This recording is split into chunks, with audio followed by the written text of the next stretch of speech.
اوكي، السلام عليكم. طبعا جاي اتصفح باليوتيوب وكان يجيني مسج عن مازنجر، واللي هي الصورة داز لي اياها. فقلت انا صورة عادية، من دخلت وكانت الصدمة.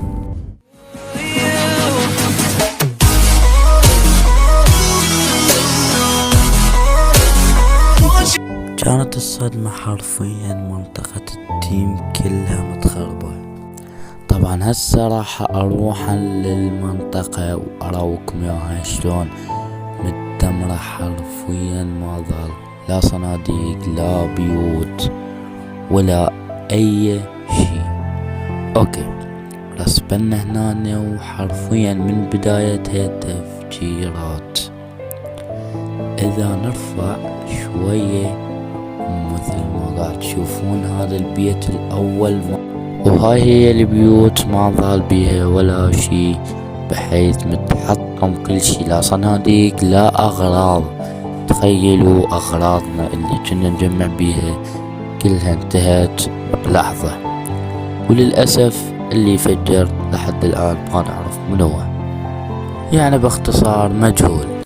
طبعا انتم هل كان ببالكم انا راح اعوف السلسلة؟ اكيد يا عزيزي المشاهد انت غلطان. اني رحت بعد 26 الف بلوكة عن السبون، يعني من 7 مستحيلات واحد راح يندني. طبعا بنيت بيت خلف الكواليس، هذا هو وراي وهاي هي المنطقة، وراح اراويكم البيت. فاذا انتم جاهزين 1 2 3.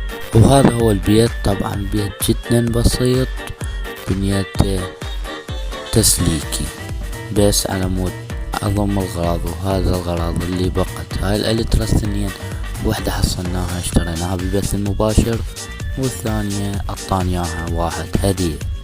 وهذا هو الشاركر اللي حرفيا من بداية السلسلة ويانا، واللي ضمنا غراضنا الرهيبة مثل الدايموند وغيرها.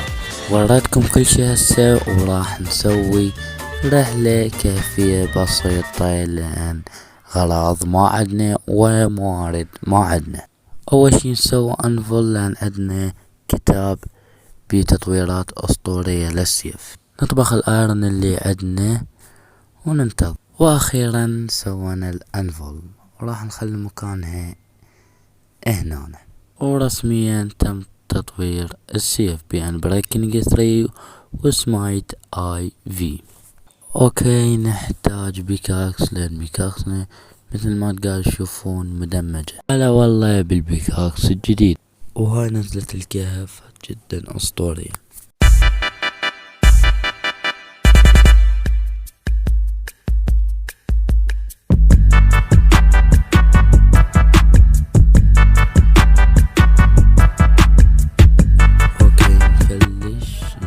اوه ماي جاد الدايموند.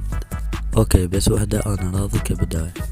لا شباب بنهاية. اوه ماي جاد والله الكهف اسطوري.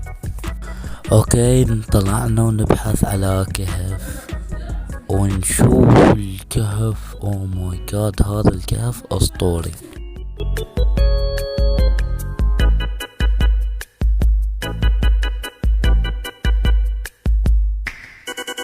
اوكي سرعت المقطع حتى ما يصير عليكم ممل لان الرحلة صارت كلش طويلة، فظليت اكسر او ظليت تركيزي على الايرون واللي دايموند. خلينا نشوف من نهاية الرحلة وش قد راح نطلع. اوكي من زمان ما شفت دايموند. اوه ماي جاد يا اخي استوني قلت من زمان ما شفت دايموند بس وحدة. يلا راضي. خلينا نشوف بلكت نلقى منا لا يا شباب، شوف منا فوق تحت. اوه ماي جاد شوف مقابلها جوا، ترفع راسك فوق تلقاها، يعني بس شوف فلش جوا بس ترفع راسك فوق تلقى الدايموند. يا رب اكثر من وحدة، يا رب اكثر من وحدة. يلا فلش اكثر من وحدة. اوه ماي جاد اكثر من وحدة، اثنين. يلا راضي بس نشوف نفلش منا يا رب اطلع يا رب. اكو لا يا شباب. يلا ناخذ الدايموند وانا راضي كلش. نشوف ايش قد عندنا. اوكي صارن 7. اوكي خلصنا رحلتنا وبوجهنا للسرير نروح ننام. وصباح الخير بالصباح الثاني. اوكي طبعا الموارد اللي طلعتنا هاي قدامكم، انا جدا راضي، واعتقد بهاي الرحلة الكيفية البسيطة عوضنا الموارد.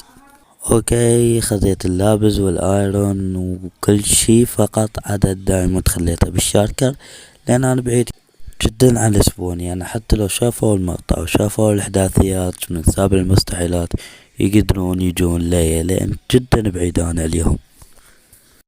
اوكي لهنا نكون وصلنا لنهاية هذا المقطع، اتمنى يعجبكم، لا تنسى اللايك والاشتراك، وخليت لكم رابط التواصل الاجتماعي بالوصف، اذا انت حابب تشوف البثوث المباشرة تعال على التيك توك، راح اعدل بالمنطقة بالبث المباشر.